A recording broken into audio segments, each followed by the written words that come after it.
Hey guys, welcome back to our channel. In this guide video, I'm about to simply show you how you can actually factory reset your PlayStation.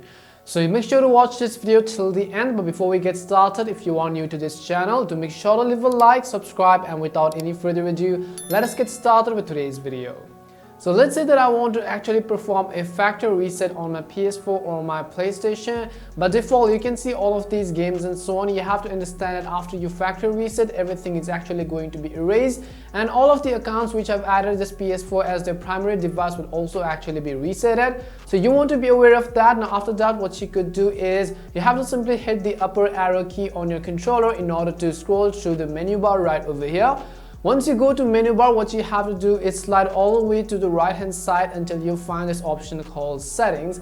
As you find settings, simply hit X on your controller in order to tap OK. Over here, what you want to do is we want to scroll down to the bottom of the screen all the way to the bottom, and you'll find an option which says Initialization, and this is exactly where we want to go if you want to actually factory reset our PlayStation. You can see this icon in this overlapping icon. You have to simply tap on Initialization, and you have multiple options such as if you want to clear the learning dictionary, or if you want to actually restore only default settings without actually resetting your PlayStation, you could go ahead and do that as well. But if you want to actually perform a full factory reset, all you have to do is tap on this tool icon and select Initialize PlayStation or Initialize PS4.